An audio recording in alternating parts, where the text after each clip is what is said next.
रानी बीबी मेरे नाम है, मैं बेवा औरत हाँ। एक मेरा पुत्र है, वो भी टुर गया दुनिया तो। बड़ी मेहरबानी है। किराए का मेरा मकान है जी, मेरा कोई कमावन वाला को नहीं है।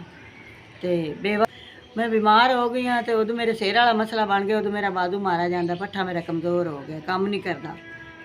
सिर ते मेरी कोई चीज़ निकली तो बाजू मेरा सज्जा काम नहीं करता, मैं काम कोठियां तो कर नहीं सकनी। तो बेवा हैगी, पुत्र है दुनिया तो भी टुर गया।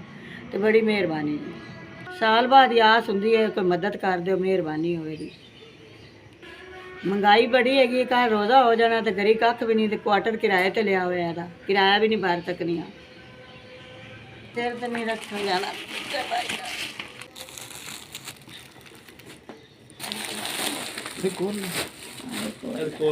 अब तुहाडे कोलों मैनूं राशन लब्भा है, तुहाडे मैनूं राशन मिला साहब जी।